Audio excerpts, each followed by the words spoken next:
Man is only a reed, the weakest in nature, but he is a thinking reed.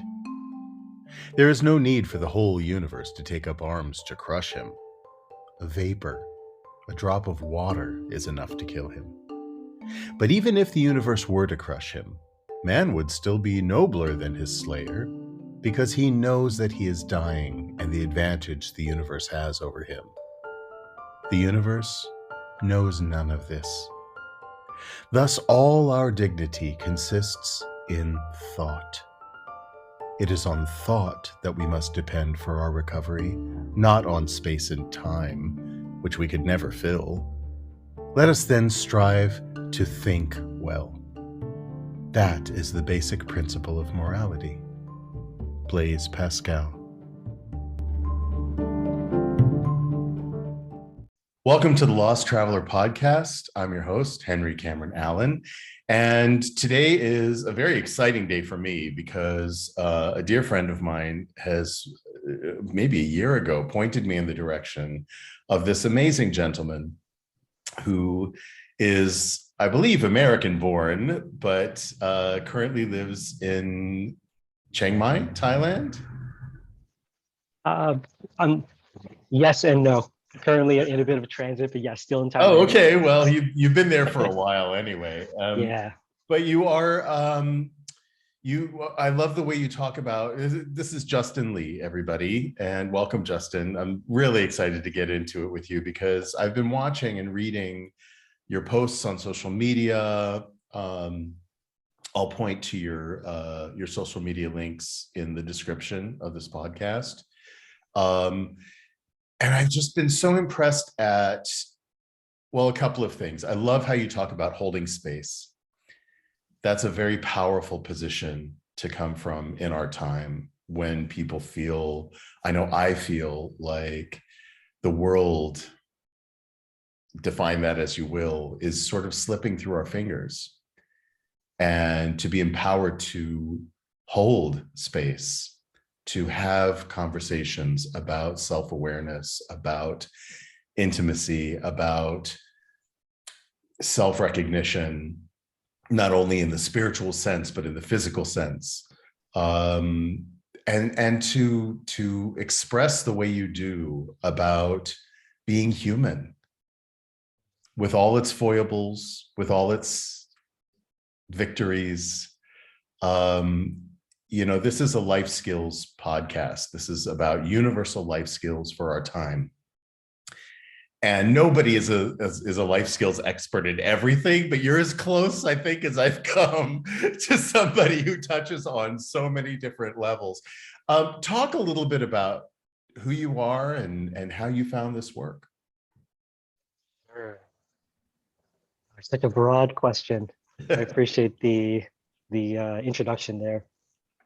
Yeah, my background is in some ways very traditional, and I guess in some ways about 10-ish years ago, I had an opportunity to kind of be exposed to new ideas and new paradigms that just kind of set me on this path of exploring myself a lot deeper, which I guess in the physical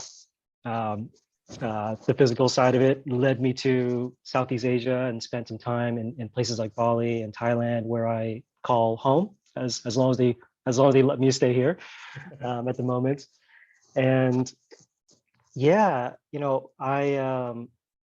my starting point was really that I grew up in Southern California, was pretty normal, I'd say, in a lot of ways. Was never the most popular kid. Definitely felt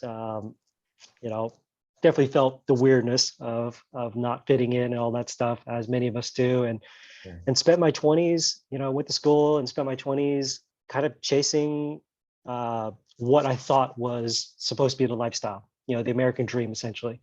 Did a lot of sales, chased a lot of things, I'll put it that way. And near the end of it was noticing that just things were not working, or things weren't very fulfilling. And I was very fortunate through, I guess, a bit of chance and a bit of reaching, got involved in men's development, found myself in rooms with men with intentional, directions and goals. And through that process, started developing essentially brotherhood. Had that experience for myself, for the first time growing up, only child. And yeah, that really opened a lot of doors for me. Gave me the opportunity to really explore myself, to get reflection from other people, from other men, in a way that I never had before. And through that, experienced periods of sobriety. A lot of my 20s were engaged in smoking marijuana. It's still a bit of a thing these days, but that was my Medicinal. first It's medicinal. real. Yeah, medicinal. Yeah, I mean, it comes and goes in different waves and what Sure. it's used for. um, yeah, but it was through men's work and through men's development that I first had the support to step away from that for a long enough period of time to where I really, um, without sounding too cliche, found myself in a lot of ways. Mhm. um, and that set me off the path of connecting with others in deeper ways. And especially being out here in Southeast Asia, there's a certain freedom of expression and freedom of exploration of self and others and all that stuff. And that's been a journey all on its own. Has had different chapters and different parts of the book, as it were. And yeah, that kind of leads me to where I guess I am now, which is continually evolving and trying to figure this thing out. Yeah, absolutely. One of the things that really has been coming up for me a lot this past year is the question of how globally we are defining or redefining what it means to be a man or masculinity. There's been a lot of talk. It's been kind of a hot topic about toxic masculinity, and that has many different forms. When it comes down to, I mentioned earlier your work with somatic awareness and physicality. Another topic that's been very much at the fore, but it's still kind of emerging, is the question of gender identity and what makes a man or a woman. Is it the parts you're born with, or is it deeper than that? Is it more spiritual? Is it more about self-recognition on looking in the mirror, what do you see, kind of thing? What's your perspective on that? You've done so many workshops in especially brotherhood and men's groups. I know you've worked with women as well. I'm really curious on your perspective. Yeah, in some ways around this topic, I feel, um, as I believe many men probably do, or many people do in the world, which is I feel caution to even speak about it in Mm. some ways. Simply because, quite frankly, I'm a pretty cis heterosexual man, right? That's kind of my, I guess. Pretty cis is kind of a broad, that even has its own layers in there. I guess so. I guess so. Yeah. Well, simply say that over the years, of just exploring myself and all these things, and I guess having the opportunity to be in situations and certain events, things like that, to where the permission has been there to kind of explore what is it to be a man, what does it mean to be a human, right? Right. And I say out that to say that I definitely don't have a clear answer to this. Um, but what I can say and what I do believe is that for a long time I had the question of that, or I had the idea that it was important to be a good man, right, or to be a good, a good or a great man, whatever adjective you want to use. And more, what I'm finding, especially over the last few years, I've noticed that, let's say I'm reading an article that's specifically for men, or even an article that's specifically for women, Mhm. right? One of the things I'm noticing is how they're kind of universal in most ways. Like there are some, more specific things, but generally speaking, I find that I can very easily just swap out the pronoun Right. and either just use human, or I can use man, or switch in woman. And that's been a really, that's been a big shift in how I'm viewing a lot of things, in the sense that I don't think it's, these days I think it's more important to be a good human and a good person than it is to be a good man.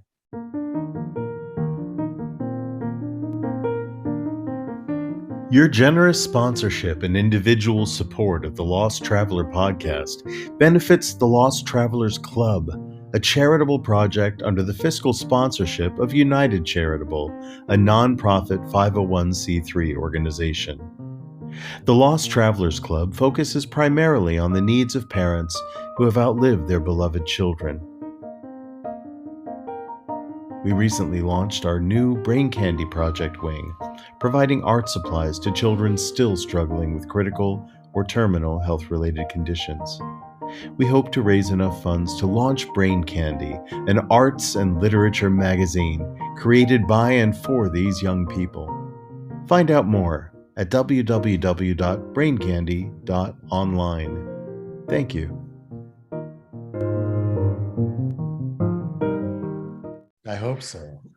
Yeah. And hopefully it sounds like people are starting to wake up to that there's some kind of a veil lifting, this, the sense, even in our language, we talk about being non-binary. That's another category of being that people are waking up to in themselves and recognizing, more importantly, maybe respecting in one another, that it's not just about male and female, man and woman, masculine and feminine. We all carry both qualities as human beings, don't we?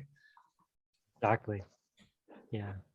That's and as you say, this is something that's becoming more and more prevalent in the consciousness of, or just awareness of the world, that as humans, we do have or it seems to be that we have what we can call a masculine essence, and it seems like we have a feminine essence, and how this works for both men and women, or really, across the spectrum. And one of the things I work with these days a lot, or I've been diving into, is Jungian psychology and archetypes and all that good stuff. And one of the things that is spoken about in that is how a healthy expression of humanity has a divine marriage between both these parts, and how, I believe these days especially, and this is what's great about living in these times, is how it seems like there's more and more permission to kind of shake off the assumptive roles or the things that our culture or whatnot says that we have to be, or we have to take on.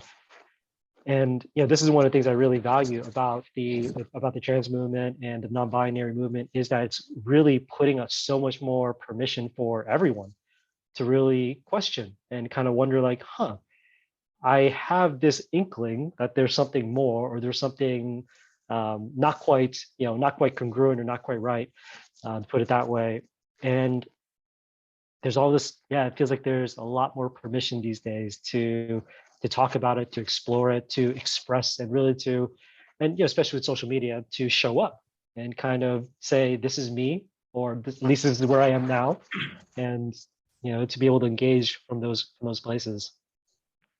Back in the 80s, I'm dating myself, but I had a very close relationship with my paternal grandmother. And when we had a similar conversation back then, I think she was an evolved being in many ways, in other ways, not so much, but certainly, and I was about 17 or 18 years old. And something that she said to me really hit home, and still is kind of a beacon for me in my self-expression and my self-awareness. And she said to me, honey, labels are for food cans. Human beings are too complex for anybody's label. You slap a label on yourself, and you're opening up to the whole world's interpretation of who you are. And only you know you. So let your name be label enough. Let them get to know your good name. Be a good person first. People should smile when they hear your name. I love that. It still makes me tingle, because I wish more people got that.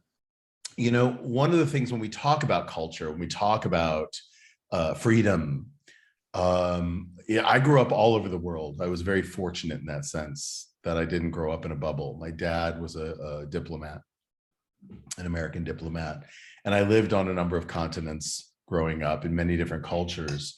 And one of the things that I came to realize very young was that not all cultures can be spoken of in the same way.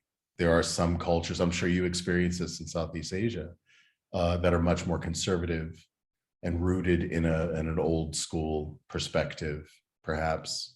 But some of those old cultures are much more expansive. You look at India, for instance, and there were male female representations for thousands of years, not only in the people of the land, but in their deities, right? And it wasn't until colonization happened that those expansive ideas of what it means to be a human being were all but destroyed and have affected cultures around the world.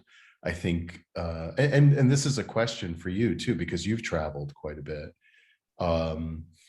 Why is it that in the West we seem to be more easily grasping these conversations about gender fluidity and self-identity than in the East? That's what it seems like from where I am. That there's still a major disconnect East and West in these conversations. It's starting to happen, little bits and bobs. You see it emerging, but it's not at an equal pace. We can't talk about universal world culture yet. I hope someday that can happen. But what do you think is the difference? Why is that?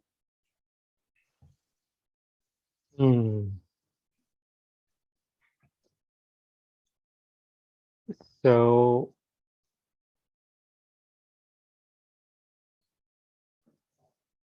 I know I ask really big questions. This is just a little insight into my brain and how it works. yeah, I'm wondering these questions, but I'm finding yeah, people who have different perspectives based on your biography and your expertise.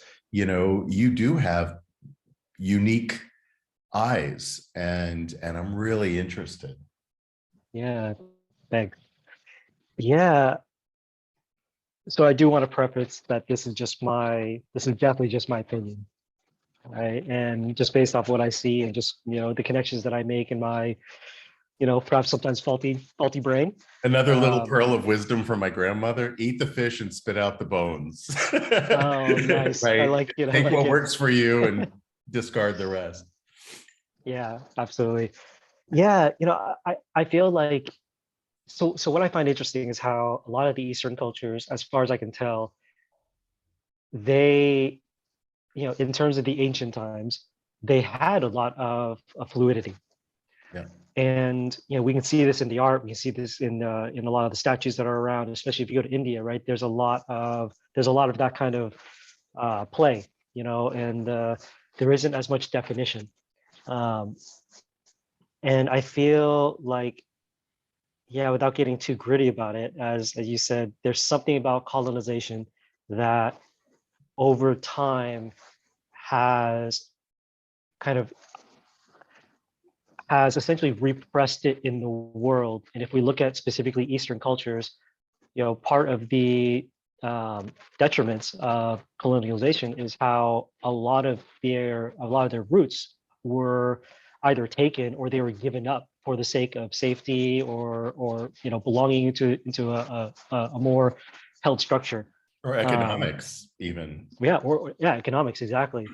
And so how, especially like I'll say even here in Thailand, I can tell if I go to certain parts of Thailand, Thailand's a big place, but if I go to certain parts, I can tell that compared to other parts, that there's a little bit more of a loss of, let's say, the old ways or the old beliefs or things like that.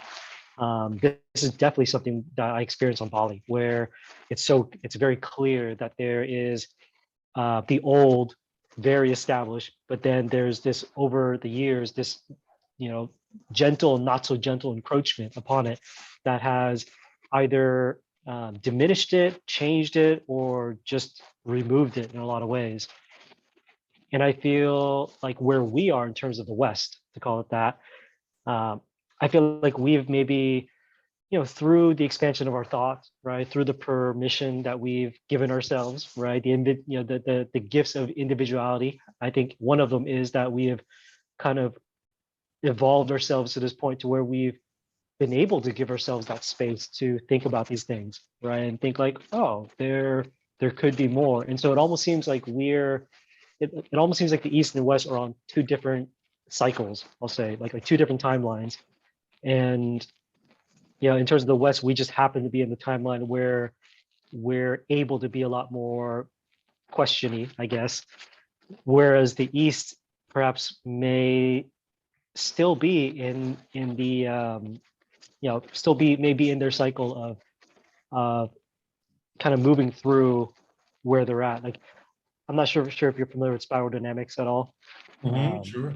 Yeah, right. So there's a bit of that kind of playing into it. I'm definitely not well versed enough to start speaking about it, but I definitely see a lot of that in terms of different colors and how we're all these if we're to call them just the East and the West is kind of seems too simplistic, Binary. but it does seem binary. Yeah, exactly. But it does seem like we're on different cycles with regards to our spiraling and our dynamics with all that.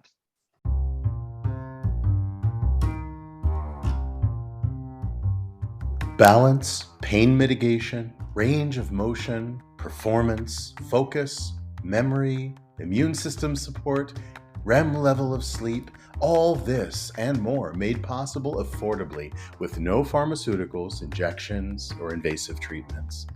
Just socks, insoles, and patches made stronger with the tactile patterning of Vox Life products. They're scientifically proven to work, guaranteed. Now available through direct sales in the USA, Canada, and the United Kingdom. To find out more, visit dianedinkmeyer.voxlife.com. That's dianedinkmeyer.voxlife.com. You'll be glad you did. Do you think that could have something to do with poverty? Because I think that, when you are looking at the West, which comparatively is extremely affluent, what people call poor in North America, for instance, is palatial and extremely wealthy. The disposable culture that we have formed for ourselves in the West. And then depositing our refuse, our trash, our discarded clothing, and other things into mountains in the East, especially Southeast Asia. When we think about this, was really a wake-up call for me when I was invited by the United Nations to do a project in Fiji a few years ago, to work with youth. And one of the things that we were talking about was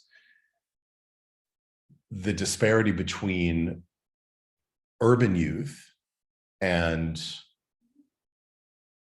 rural youth, right? So the kids in the city have access to internet cafes. Even if they're poor, they can go and, buy a cup of tea and sit at the internet for hours. In America, we have libraries that are free, where anybody, you could be homeless and go and sit in a library on the internet, looking for opportunities, looking for whatever's going to expand your experience. In the East, however, those things, especially for provincial youth, are not readily available, and the education and vast amount of the deluge of information that is coming to urban centers around the globe, but especially in the West, especially to our youth, at their fingertips, is not accessible to most people, I would venture to say, in the East. Do you think that has something to do with this expansion of consciousness and the sort of limited pacing of it in the East?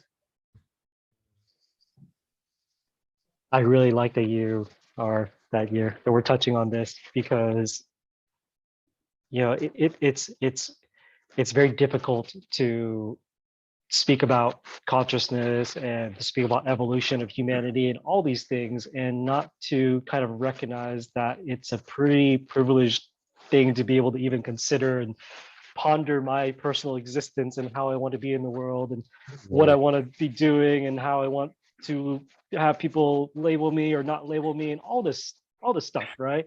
That's right. Versus, there are, as we say, there are definitely parts of the world, not just the East, but just, in other parts of the yeah, different parts of the world where, yeah, there is not that luxury to be able to ponder and to Dream. sit without, yeah, to dream, to vision, to all these things. And I think, yeah, I think it definitely plays a part. Definitely plays a part. And it's yeah, it's an interesting thing, because it apparently it is a reality that is in place right now. And so, it's really this question of what do we do with it? And that's my next question. What do we do with it? And I'm asking you, and specifically referencing Southeast Asia because you're there and you're a witness. And I think it's really important for I have listeners in 31 countries around the world. And there are perspectives that we have an opportunity to tap into in the experience of others and what they're witnessing in their part of the world, that you have because you're there. And so that's why I'm focused on that. It's not that I'm zeroing in on, for just to highlight where you are, but just to say that there's a recognition that not every human being, even though there is a universal quality to our humanity, not every human being has the same experience. Not every human being has the same challenges or the same privilege. And so to be able to speak it here in a safe environment from different perspectives, it's kind of like the moon. We only see one side of the moon, right? The Mhm. side that's illuminated by the sun, and the moon doesn't rotate like the earth does. But like the moon, there's one side of the earth that is always going to be lit and the other side of the earth that's always going to be in darkness. And I think that plays for me in both senses, both culturally, spiritually, economically.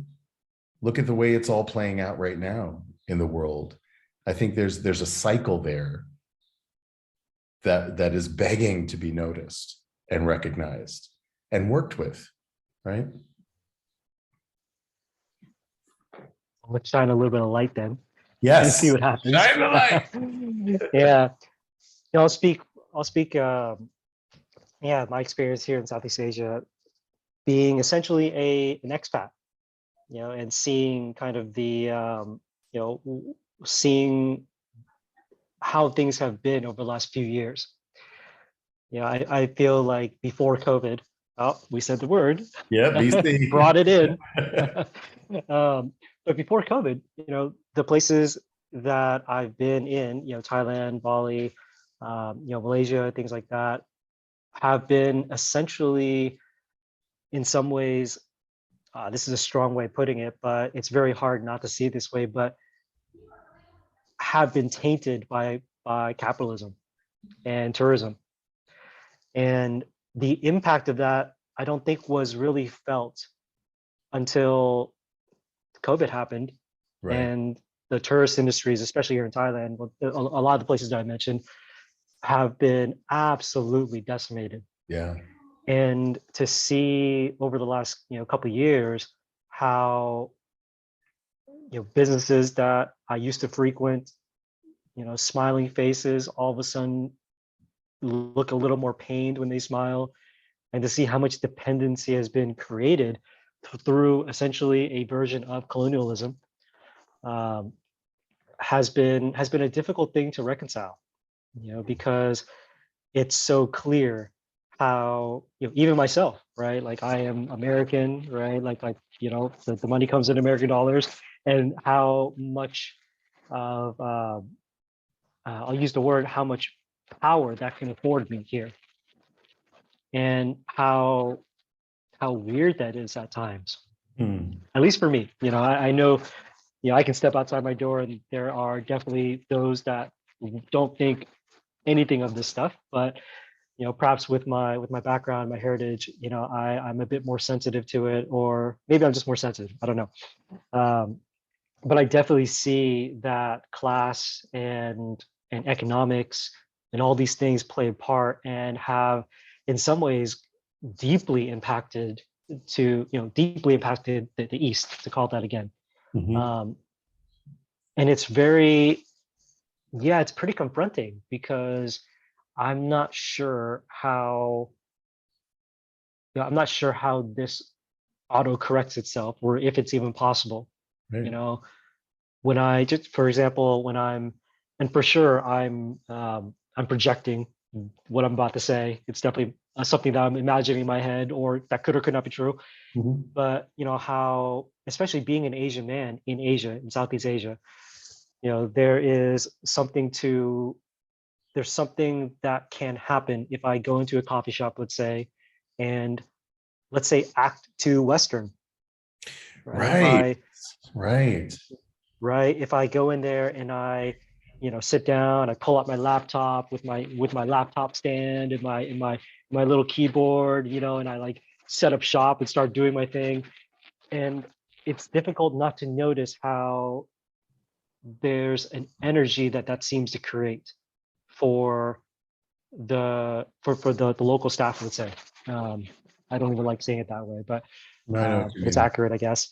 Yeah. Um, you know, and it's different shades. Sometimes I feel, and again, this is all just in my head, right? But sometimes I imagine that there's a bit of envy, there's a bit of desiring, there's confusion, especially with me being Asian. Like I'm not the average expat, as it were. Right. Um, and I think what is most difficult at times is that there seems to be a longing for something. And yeah, it seems like at times there's a longing for essentially more of what the West supposedly can offer, right? What they see on TV, all the movies, all the stuff like that. And the challenge I see is that what most people see, just like for myself growing up in the States, right? What Mhm. we see on TV and media is this amazing picture The of streets are brilliance and paved like, with gold, right? How yeah, far streets are back paved with, does that go? right? Do you find And that there's a difference when you're in the States, when you're home, as an American, as an Asian American, in the way that you're treated there as well? Because that's also been a curiosity of mine too, because we hear, I mean, there's and thankfully there's such a push for recognition of people of color, and indigenous folks in the States, about ripping the bandage off of this wound that's been festering for generations, to recognize the history, to recognize the invention, innovation that has contributed to what America has become in the best ways, because it's not always the best. I'm an expat too. I'm in Spain. There are many reasons I prefer to live outside the U.S. But yeah, what's your experience conversely in America as an Asian American man? yeah, Man. well, it's interesting. Yeah, well, it's interesting because in some ways I have not really been back Hmm. for a good number of years. I had a 5 week stint about 3 years ago, and that was a bit like I was on. I mean, it wasn't quite holiday or vacation, but I was, it definitely had a different feel than I would imagine it would be if I were to be moving back and experiencing that. Um, it's an interesting question because I feel like the person that I have grown into over the last few years being here in Southeast Asia is so different than who I was back then when I left. Um, and that is all to say that, I think that you touched on something that I feel is really, in the world and culturally, especially in, specifically America, or that part of the world, is a is such a important thing that has come through in the last couple of years. For all the upheaval that it created, the good and the bad. One of the things I see that was um, I'm gonna call it a positive that came from George Floyd, and that whole experience of the summer of 2020 was how it felt like that was really, and this is my personal, just what I see and what I kind of feel. Yeah. It felt like that was really the spark that has allowed for what's been happening over the last couple of years, which is where, as you said, there's been so much more permission for recognition. It feels like before then, like I'll speak for myself. It hasn't been until the last couple of years that I've openly started to talk about like that I'm Asian and that I have racial challenges and that there's some wounding that came through through my experience of growing up in Southern California and all this stuff like that. Because up until the last couple of years, m- I'll share that up until the last couple of years, my experience usually when I'd speak to it were either people would not accept it, they would deny it, they would, there was definitely some gaslighting as well, to use that word. Sure, yeah. Um, and it feels like now when I speak it, there's more of a acknowledgement, at the least, of like, oh, there is this thing. And of course, now we're in this place where we're all kind of figuring out what to do with it because it's such a, it's pretty sticky and messy. Yeah. Um, but yeah, but I feel like we're in a time in our world right now, which is absolutely beautiful. I mean, it's absolutely difficult and super challenging in all the ways. And at the same time, it almost feels like it's something that has um, come due, as it were. These topics, these questions, even the questions about non-binary and all those movements, right? It's like I feel like the last couple of years, there's really been. It's almost like you said, like the veil has been pulled off. I Mhm. don't think it's going back on anytime soon. No. Um, hopefully we find nicer ways to uh, to explore what's underneath Mhm. um, than what's kind of been happening so far. But yeah, I think we're in a time in a world where we're definitely not going to go back. I believe in a lot of these topics and a lot of these conversations and the impact of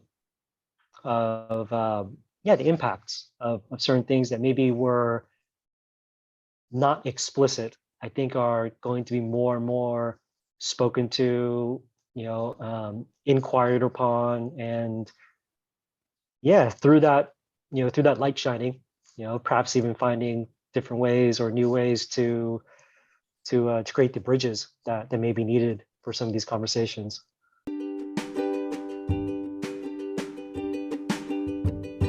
Shadow and Light LLC was established by Dave Roberts and Reverend Patty Farino, co-authors of When the Psychology Professor Met the Minister. Their mission is to empower individuals to transcend life challenges by integrating spiritual practices with psychology to achieve peace. They are available for individualized spiritual counseling, virtual or in-person presentations and workshops to universities, organizations, and other interested groups, virtual or in-person book club meetings. For further information, go to psychologyprofessorandminister.com. Well, and like you talk about so much, it's about holding space. As we are striving for understanding, which is really the impulse that I'm feeling right now, universally in the world, there is a striving for understanding, a striving for resolution, and toward love. I think that's and unity. I think those are key pivotal parts of our development, our evolution and growth as a species. you know um when we talk about evolution and we talk about growth, whether it's personal, whether it's cultural, whether it's national, um growth is messy, growth is difficult, growth is painful, right? We talk even physiologically growing up, when we're 10, 11, 12 years old, we experience growing pains.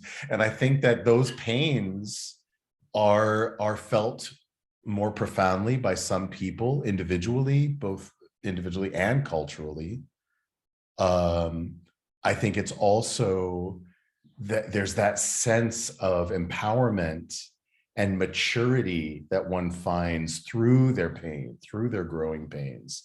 When we're evolving into our young adulthood or into our teens or preteens, there's a sense of achievement along with the pain, isn't there? And we're seeing that in Ukraine right now, through the pain of what is happening there, this invasion. There is an incredible, I mean, well, maybe not incredible, it's credible. I've lived in that part of the world. There is this sense of their own strength, their own power. This war, from the Ukrainian perspective, has nothing to do with gender, even though it's Putin on that side, coming in with his manliness, right? Self-perceived. It's men and women of the Ukraine that are standing up and saying, bring it, right? It's the mothers and the fathers. It's the fathers who have had to be mother and father. It's the mothers who have had to be father and mother. We carry that within our genetic makeup, the traumas that our previous generations experienced. We carry in our own DNA. Studies are showing this now. Science is saying this is what we know to be true. Science is a process. It's not an answer. It's a journey, right? Talk a little bit more about your heritage and where your ethics, your values. How were you raised? Were you raised in a more traditional sense? Were your parents first, second generation? That informs so much of who we become as adults, doesn't it? I'm curious. Yeah, it's an interesting question to have turned towards me, because it's only been actually in the last maybe, gosh, couple months that I've actually self-identified as the son of immigrants. Wow. Yeah, and it's such a strange thing to kind of recognize how so much of how I've identified myself or spoken of myself has not been in that way. Um, this goes back to that permission of that, like the recognition of like, oh, that is kind of where I come from. My mom, both my parents are essentially from Hong Kong. My mom showed up when she was like 19. My dad arrived when he was, I think, 7 or 9. They both went to college. They got the corporate jobs and, did the whole thing. Yeah. They had me in the 80s. Mhm. And yeah, and I guess my experience was a little bit interesting in the sense that my parents, it's funny because this has been such a, I've had to dance with the advantages of this and also in some ways the disadvantages of this. But Sure. when I was about to be born, they made the decision to move from Los Angeles, from where my cousins and kind of Or where, let's say, yeah, maybe one of the family or more of the Asian communities were located, and they intentionally moved me down further south to Orange County, where I was very um, where I stood out a lot more. I'll put it that way. yeah, yeah. Um, yeah, and so it was interesting growing up because not only was I an only child, but with both my parents working, my grandma on my mom's side was bouncing back between California and Sydney, where my aunts and my cousins were growing up. Sorry. Mhm. um, and so she was bouncing back and forth. So, but I say all that to say that a lot of my education and a lot of what I was exposed to was essentially daycare, was Mhm. essentially television. And so in some ways, I say this jokingly, but it's very accurate. But like I am very much a product of my environment, Sure. which is to say that I took on a lot of I'll say the assumptive ways that can come from places like that. And yeah, so it's been an interesting process for me over the years of reconciling with that. Of definitely, the high school periods were not that great, Mhm. in the sense of standing out in the ways that are not always the nicest way to stand out during high school. Um, but then over the last years, especially as I've kind of come to myself and been able to look at myself more in the mirror and see that, oh, there's an expression here that's more than what maybe I was um, given. I'll say, that there is heritage, that there is a sense of ancestry that wasn't given to me or wasn't shown to me growing up, Yeah. and how I mean, this is essentially the Asian dysphoria, as they call it. Mhm. Um, and how even today it's a difficult thing, especially where if my parents are from Hong Kong, and if we know what's happening in Hong Kong now, in the sense that it's kind of not Hong Kong anymore, Right, exactly. and right, and like with an American passport, and sounding like I'd sound like this, and not speaking the language in any fluency, Right. to feel like there's a good chance I may never go back to the motherland ever again, is yeah, it's definitely a thing. And I feel like we're in this time in the world where there's perhaps more and more of this kind of um, recognition of the past and the desire for ancestry and connection to that, while also feeling like perhaps there's a gradual loss to it as well, and almost not knowing where to grasp onto. You know what I found to be helpful for me, because I grew up all over the world, like I said, and I never saw, as I'm sure this is common ground between you and I, is that you didn't see anyone of your heritage reflected in media, in movies, in culture. And yeah, I'm Jewish on both sides. And there's always been this question, is Judaism a religion or a race, right?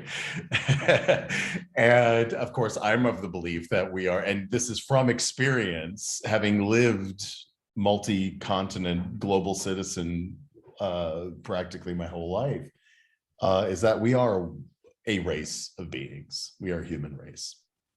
And there are commonalities amongst all humans on the planet. It's a very tiny planet, and we are all related.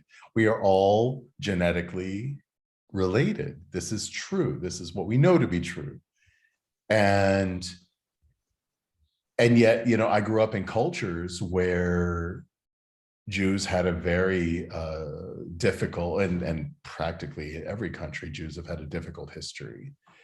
And one never saw reflected, even in America, Jews are usually presented as a comedic foil, right? If they're going to be in the fore, they're going to be in a sense of comedy, and not in a pointing fingers, haha, we're laughing at you kind of a way. It's been a source of empowerment. Um, but it's also, it was difficult for me growing up in parts of the world where my heritage was not on a level playing field. And people will look at me and they'll say, oh, he's a white man. I've never identified that way. And a few years ago, I had my DNA tested.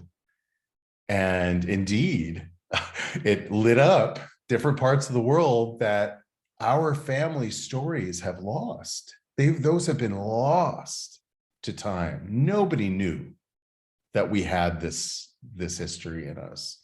I was able to deep dive and go back to thousands of years back to Africa and finding my ancestral roots there, down to the tribes in East Africa, in Kenya and Tanzania.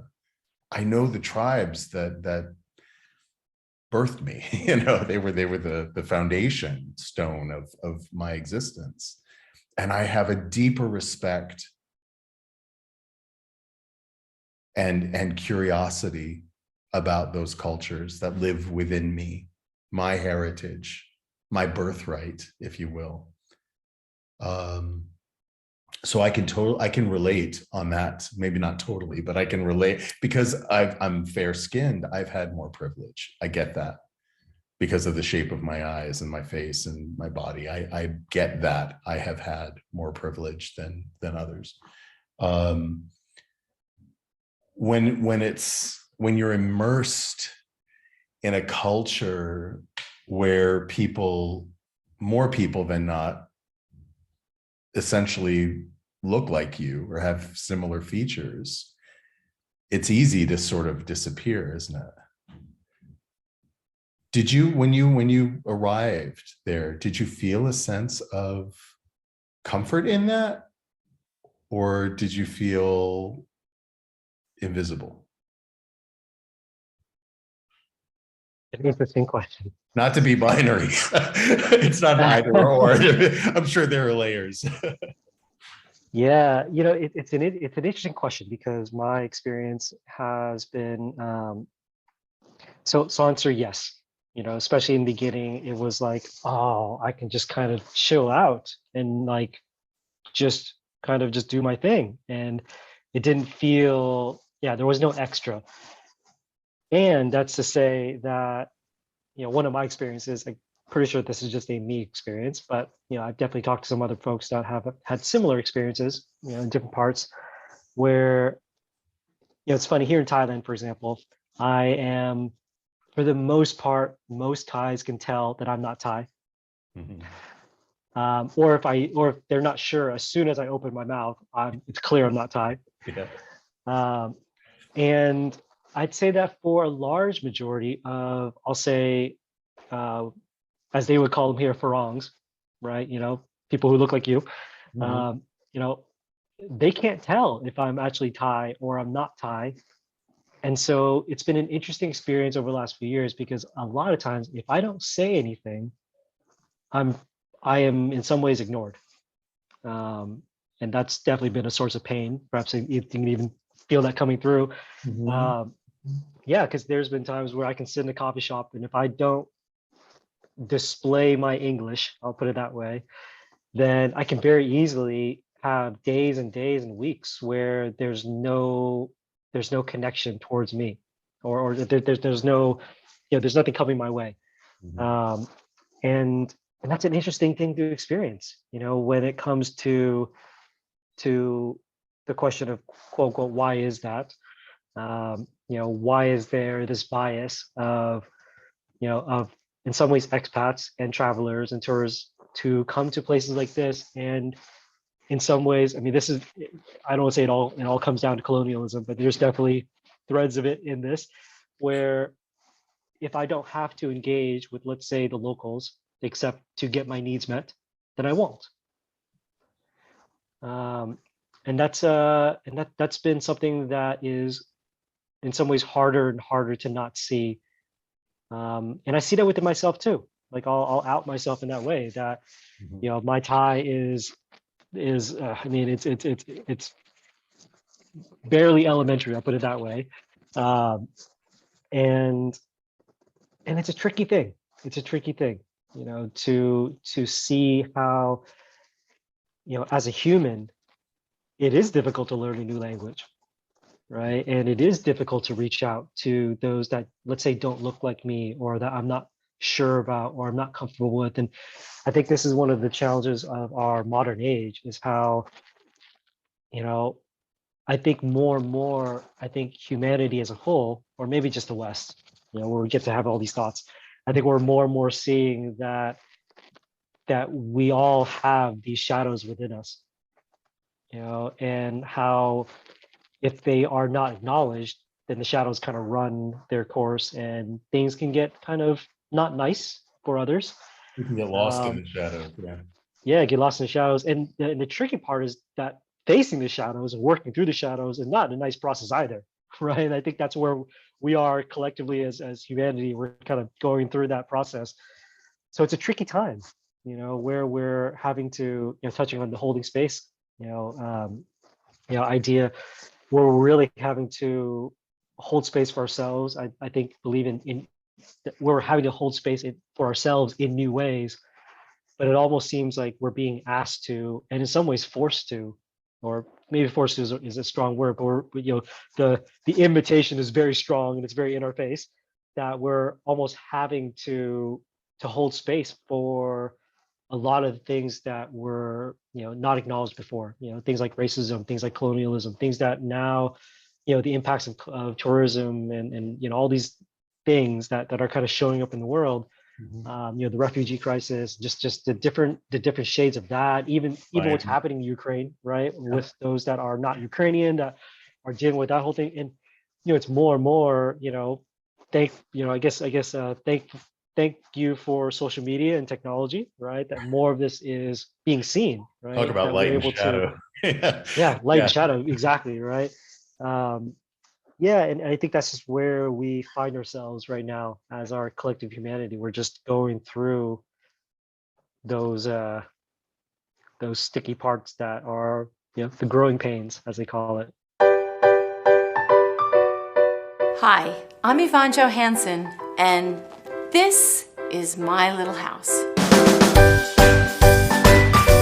My Little House is an interactive, multisensory educational felt toy that I invented to help develop children's language skills. I love My Little House. I've been working as a speech therapist for over 20 years. So then I just thought, wouldn't it be great if I could just take this one-dimensional board and make it into an actual three-dimensional toy? How cool would that be?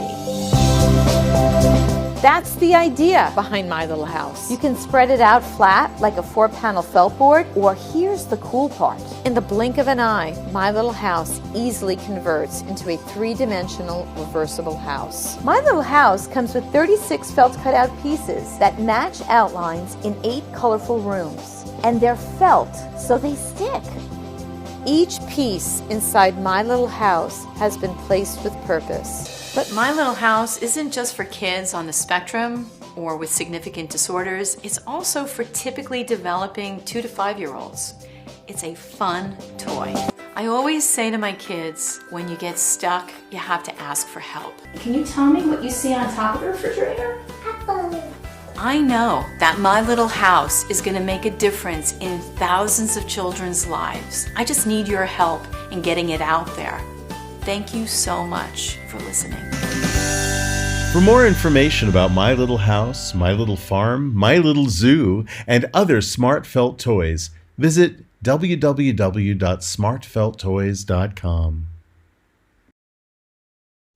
Well, and that is exactly a perfect segue into how we wrap up this hour, because I started this podcast a couple years ago in order to be a helper, because I knew how I was feeling.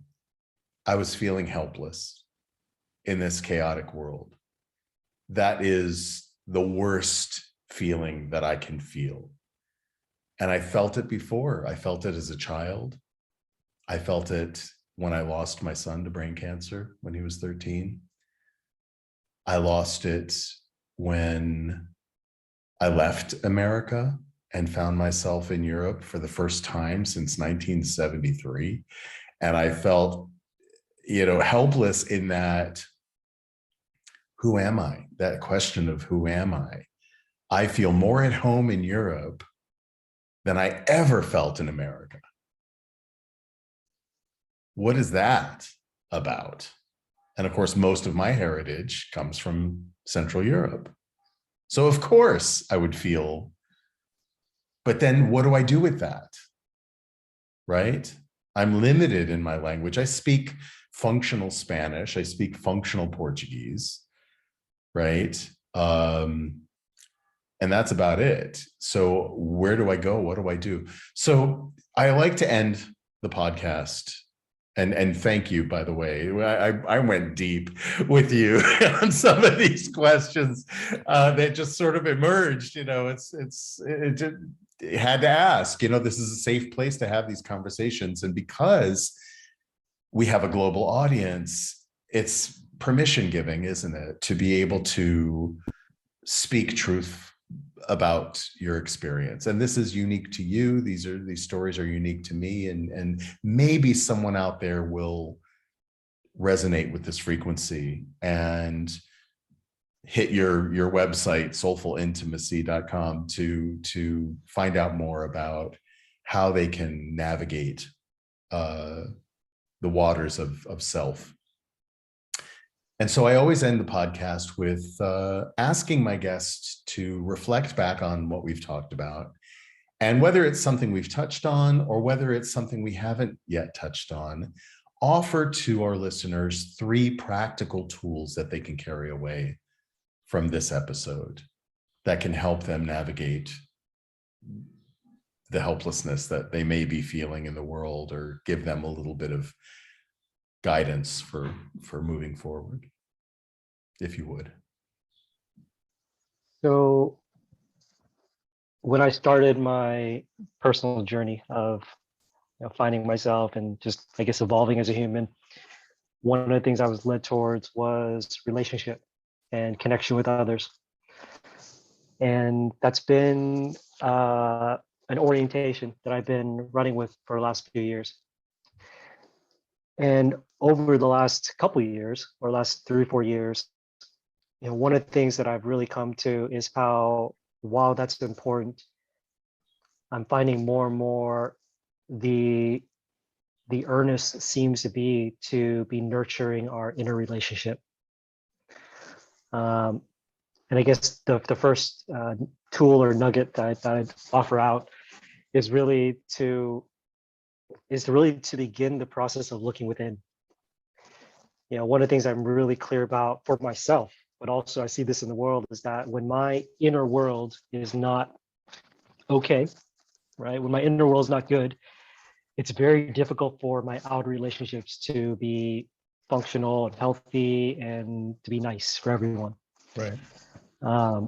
And I feel like, especially I'll say our Western culture has really only shown us, I know this is my experience, has really only shown us to look outwards for the things that we want.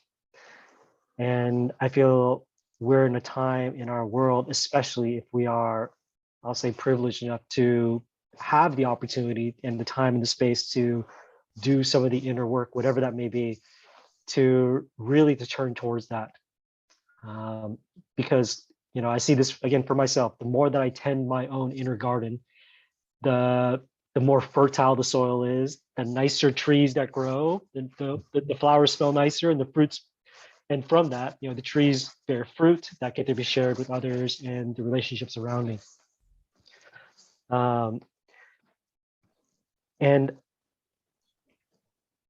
And conversely, I think that's the word, to that, the second nugget that I'd share is that as much as we are doing our inner work, I really believe it's super important, or very important, to begin the intentional process of turning towards each other. And this will lead to my third nugget. Someone asked me a little while back, recently, they asked me what the difference was between a men's group and a men's circle. And my answer to that is a men's group, because you've probably heard, Henry, like that kind of used interchangeably in a way, almost. Yeah, right? no, absolutely, yeah. Right, and without being too much like, oh, this is, these are the definitions. To me, the difference between a men's group and a men's circle is that a circle, by definition, is a group of men that are, by virtue of the structure, are facing each other. Versus a men's group can sometimes just be that. It's just kind of a gaggle of humans that may or may not be intentionally facing each other. And so in whatever way that shows up, I think one of the next evolutions of our humanity is really to, like I've stopped using the term conscious communities and things like that, because Right. it means everything, but also means absolutely nothing. Right. And I've been more and more using the term intentional community or intentional relationships. There's something about the choice and the acknowledgement that I'm turning towards this person, and through some amount of explicitity, that the other person is turning towards me at the same time. Right. And that through that, there's some element of accountability, shared responsibility, mutuality, and how there's something about that I see that we are moving towards almost a necessity that we're having to learn. And I think however we've been doing it has been okay, and it's gotten us to a certain point. But perhaps there's the next steps of really how do we bridge build, right? How do we create confluence? How do we reach each other in these ways to where we can all be heard, that things can be acknowledged, we can be, seen, felt, embraced in all these ways.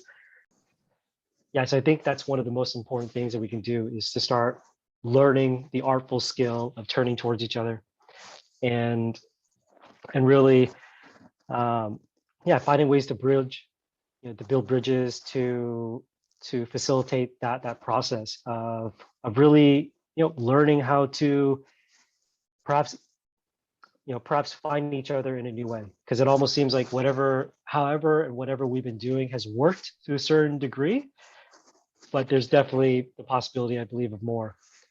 And I guess the third thing is simply to say to intentionally create those opportunities, whether that's through men's groups or, women's circles or men's circles, shared groups, all those things.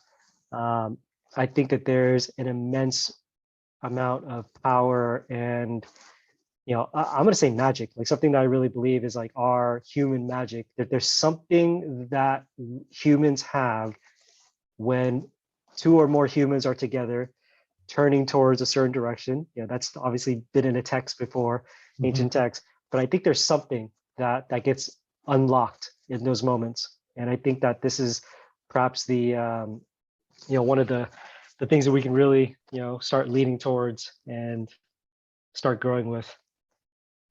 Yeah, and it's going to be harder for some people than others. There are many people that are in isolation for one reason or another and have a limited ability to reach out. Maybe their anxiety is so thick right now, as I know it is in a lot of people, that they don't know even what first step to take to seek those out. Their intention may be right, their desire may be there,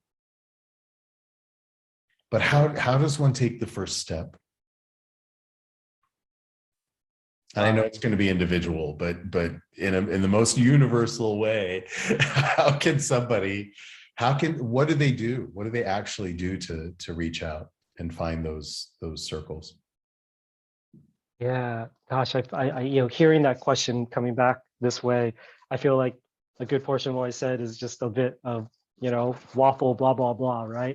No. Because you really spoke to it. You really spoke to it in the sense that these are nice ideas in many ways, but on the ground, right? Practically speaking. These are, practically speaking, these are difficult things. And I feel like what I would say is just going to be probably still under the umbrella of just a little bit, perhaps a little bit airy-fairy in some of the ways that it is. But I think this is where those that have a voice, that have one of the things I really believe is in any situation, whether it's social, whether it's relationship or culturally, those that have the most awareness have the most responsibility. And so those of us like ourselves that have this awareness that, oh, there's something that there's a need, or there's something that needs to be spoken to, or something like that, that it's up to us to essentially to speak about it, to use social media, right, in the positive ways, to create those opportunities to even if, let's say that's, and let's say that someone is going to spend ads, let's say on Facebook or Instagram, to specifically reach people that are using those platforms, because I think everyone's using these platforms for better, for worse, right, across the board. For example, using ads to reach those specific groups and inviting those folks in. I feel like that's just a nice idea. That's maybe not actually grounded in things, but I do believe that there is something to intention, and how if there's enough of shared intention of something that I'm going to call collectivism. I'm definitely a collectivist these days. that, yeah, and part of being collectivist these days is there's a healthy amount of hope and faith that has to come along with it. Yeah. And in the actions that we take, right, or that I take. And so yeah, so there's a, I guess the short answer is I really don't know a true answer for that, Well, right? and I think you're Besides, right. I think it has to yeah. come from your own. What your first point was is the inner work is to tap into yourself and go boldly into oneself and connect with one's inner child. That's really, I think, at the root of it all. What was that little boy or girl or non-binary child? What were they experiencing? What didn't they get from their parents, from their teachers, from mentors, from role models that they didn't have? And how can we be that for ourselves? How can we self-parent? How can we self-educate? How can we self-mentor? And I think that is the first step. And people use the word meditation very broadly, and people think that you have to light incense and candles and sit in, a certain posture with your hands together. It's not about that at all. I think it could be in those moments as you're falling asleep that you just envision your inner child and what they need, and tap into your unique awareness of what that child needs and hasn't gotten yet. Right? I'd say if I could sort of condense everything that you've just talked about, I think it begins there. That's a first step. You could be taking a bath. You could be sitting on the toilet. You could be sitting in your garden. You could take a walk around the block. You could sit at your window if you can't go outside and look at nature. Oh, Connect.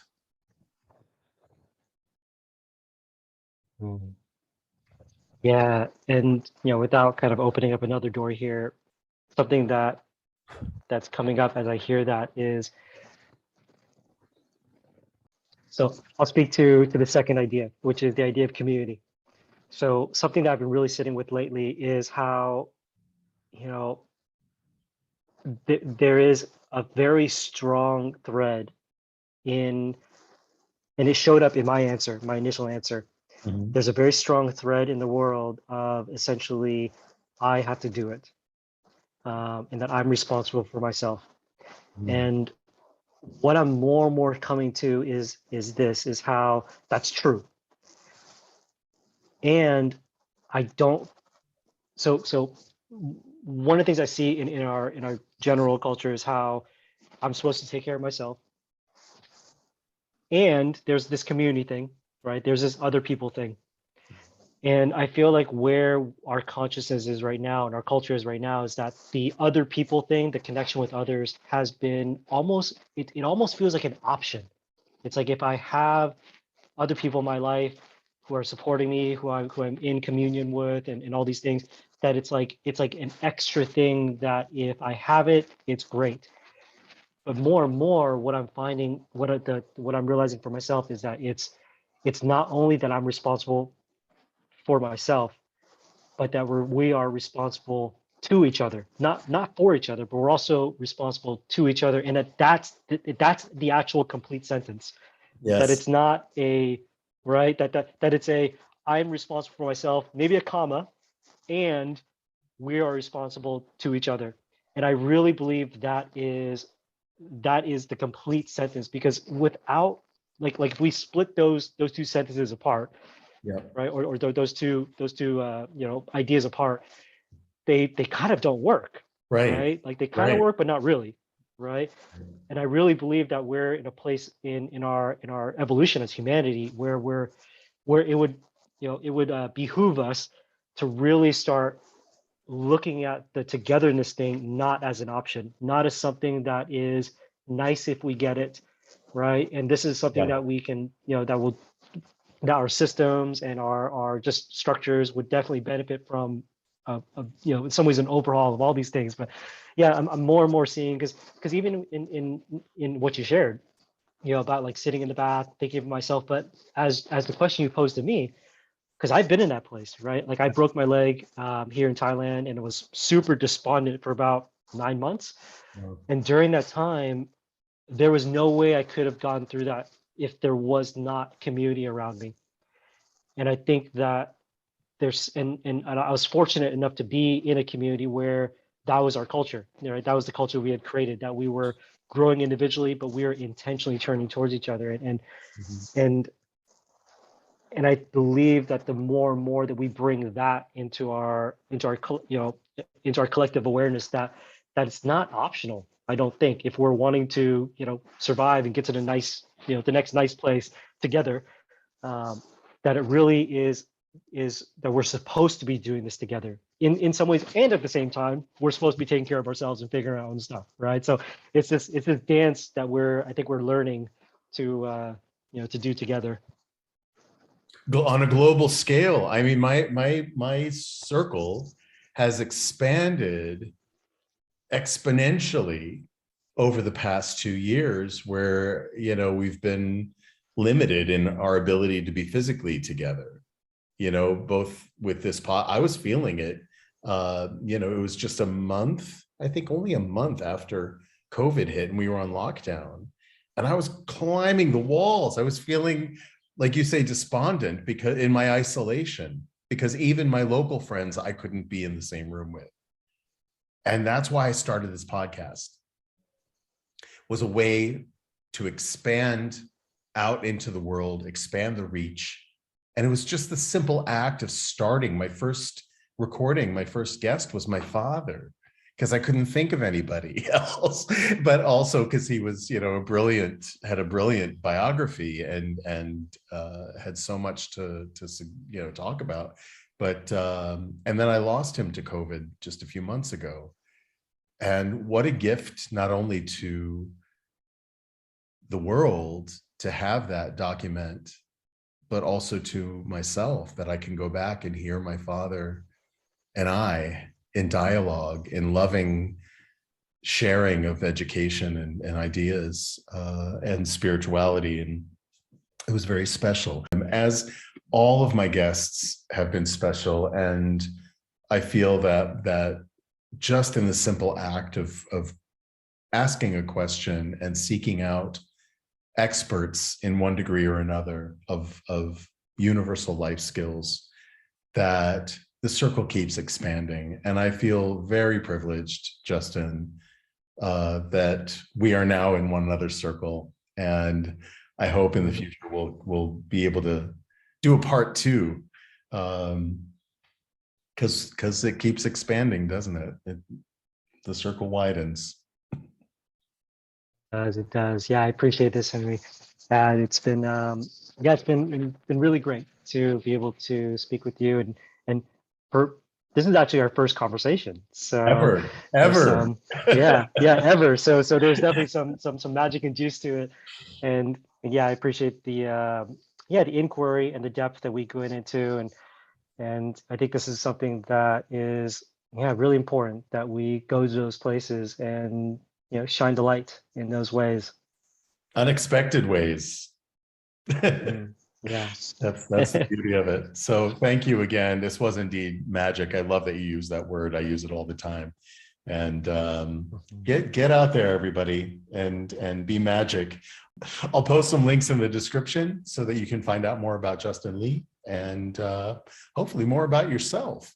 Let's keep the conversation going. This is the end of season 2.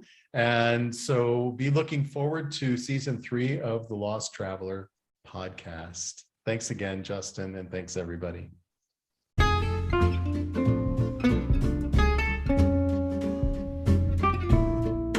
You've been listening to season 2 of the Lost Traveler podcast with Henry Cameron Allen.